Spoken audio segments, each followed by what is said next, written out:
Na Hollywood atual, que dá grande parte do seu destaque para as produções americanas, em especial suas obras blockbusters, não é de se estranhar que poucas pessoas tenham interesse em procurar obras que não seguem o estilo tradicional de filmes que sempre acompanharam durante a maior parte de suas vidas. O que acaba resultando, é claro, nessa falta de busca, num preconceito involuntário até da nossa parte com essas obras pelo fato delas serem diferentes do que nos foi estabelecido ao longo de todos esses anos como comum. Porém, quando estamos dispostos a quebrar a barreira desse preconceito, podemos ser grandemente surpreendidos, descobrindo obras que podem nos encantar tal qual a magia Disney, ou animações que podem nos ensinar grandemente, assim como animações da Pixar.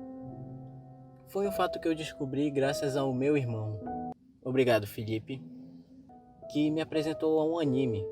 Não que este seja um estilo novo para mim, porque eu já acompanhei obras como Death Note ou algumas batalhas de Dragon Ball.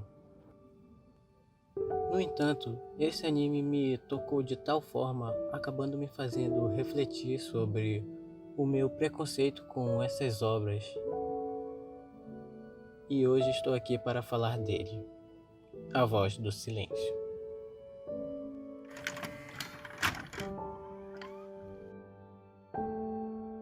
Eu sou o Lucas com K e este é o primeiro episódio de Frame Subjetivo.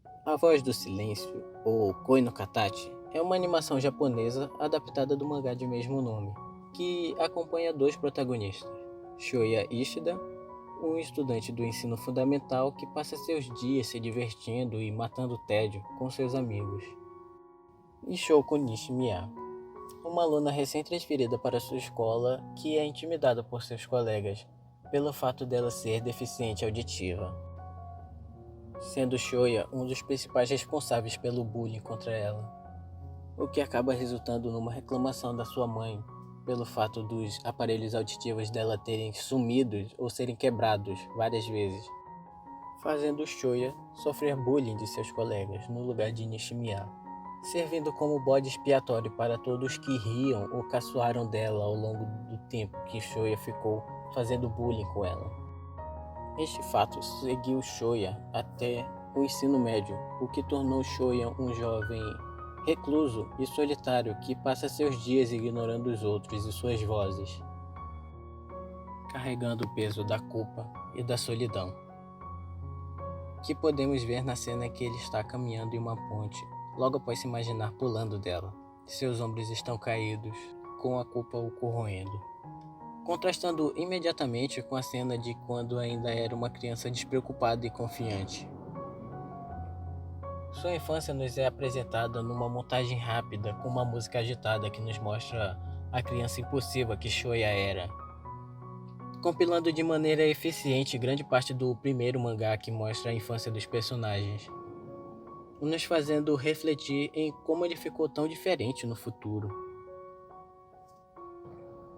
Sua relação com Shoko começa de forma bastante conturbada, pelo fato dele não conseguir compreendê-la, mesmo diante dos esforços da mesma para se comunicar com ele, seja pelo toque, voz, escrita ou nas expressões amigáveis que ela faz para todo mundo. Quando querem se comunicar com ela, tocam nela para chamar sua atenção, mas Shoya taca pedras nela. Quando ela tenta criar uma amizade com ele usando a fala e os sinais, ele não entende o que ela quer dizer e apenas joga terra no rosto dela.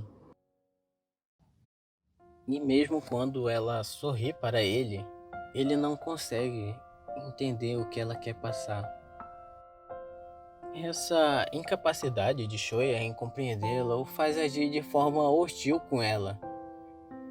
É interessante notar que nos momentos em que ele está intimidando-a, e são momentos acompanhados com uma música lúdica e até alegre, que nos mostra como ele estava se sentindo fazendo isso. Diferente dos momentos em que ele está sofrendo bullying, tocando uma música melancólica no fundo. O filme é repleto de tomadas que mostram a situação interna dos personagens em relação ao mundo. Sentimos o que os personagens sentem. A solidão que Nishimiya sente pode ser vista e sentida nas cenas, como quando ela apressa seu passo para caminhar junto com as meninas, ou quando ela está limpando a janela e todos estão separados dela.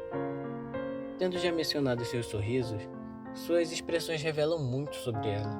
No entanto, como já disse, elas confundem Shuya, o que os leva ao ápice no seu passado, na sua briga na sala, pois todo seu fracasso em se conectar com ela a levou a contra-atacá-lo, os distanciando de vez.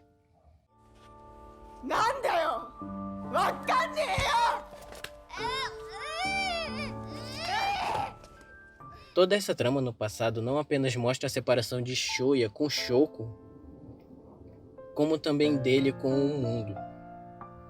Coisa que só muda quando ele a procura no futuro, devolvendo seu antigo caderno de fala, que ela deixou para trás quando desistiu de se comunicar.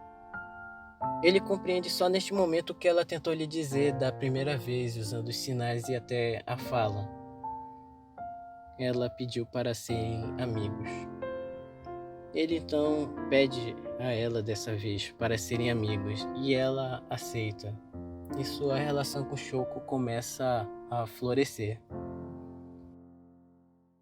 Os motivos do porquê ele está fazendo isso são confrontados diversas vezes, não só por ele, como também por outros personagens, como o Eno, sua antiga colega, que acredita que ele está apenas brincando de amigos.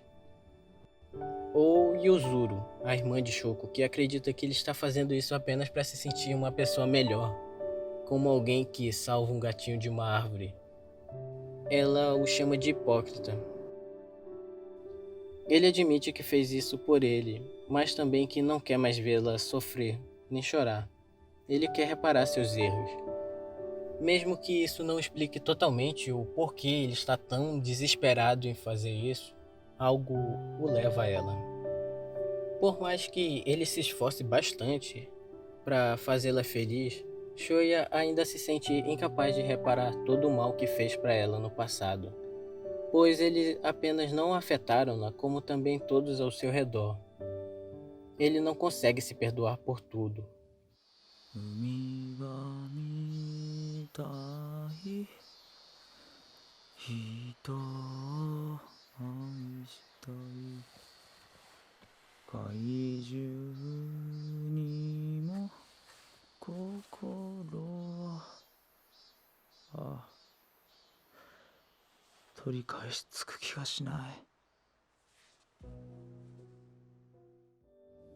O perdão é um tema muito importante e pertinente nessa obra, e pode-se notar que teve a devida atenção que merecia pela diretora.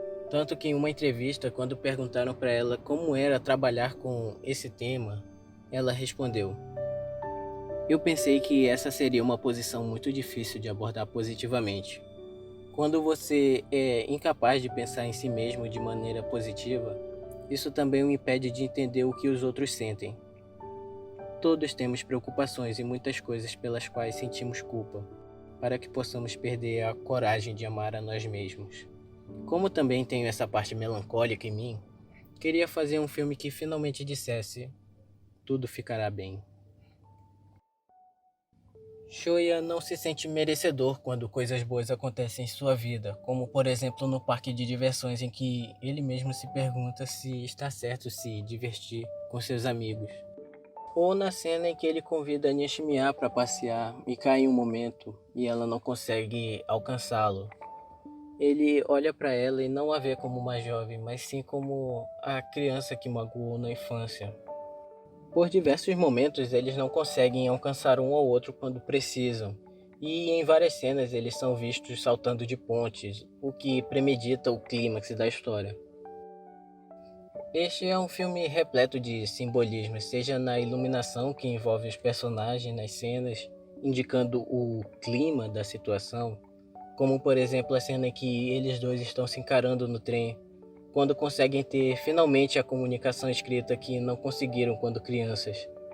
A iluminação quente que os envolve nos passa o sentimento de esperança, de começarem a se conectar finalmente um com o outro. Essa é uma obra belíssima, tanto no seu apuro estético, que nos ajuda a contar a história na cor e na iluminação dos ambientes, mostrando de forma subjetiva a situação dos personagens, quanto pelas mensagens que ele carrega, abordando temas importantes como bullying, o valor da amizade, a importância da comunicação, o resultado da isolação social e muitos outros que são retratados de forma bastante madura e sensível. É claro que esta não é uma animação para crianças, tanto que sua classificação indicativa é 16 anos. Mas talvez possamos comparar a maturidade para abordar temas tão importantes assim com as obras da Pixar, que conseguem trazer temas valiosos, mas é claro com toda uma leveza para um público infantil e para a família, mas que ainda é bem rico para ensinar desde as crianças aos adultos. Essa foi a primeira vez que eu me vi tão interessado em um anime, pois todos os personagens são criados de maneira tão real e humana que eu me mantive interessado com o que aconteceria com eles depois. Isso foi fruto tanto do excelente trabalho da diretora quanto da escritora do mangá.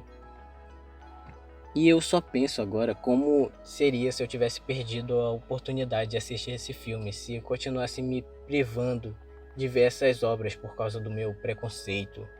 Pois A Voz do Silêncio vai muito além de uma simples história sobre bullying.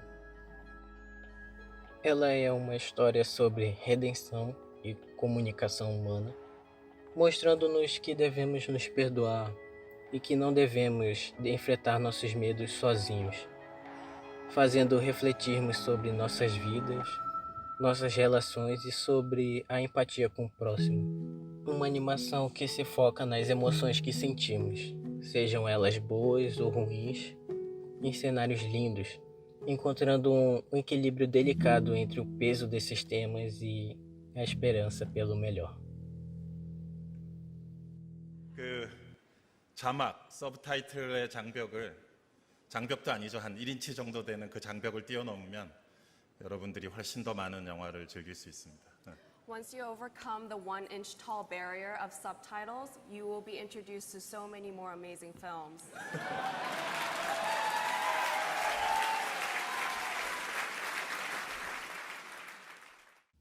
Caramba, obrigado mesmo por ter assistido esse vídeo até aqui. Ele deu um trabalhão e foi feito com todo carinho, pois é isso que essa obra merece. E eu espero te encontrar no próximo vídeo. Até a próxima.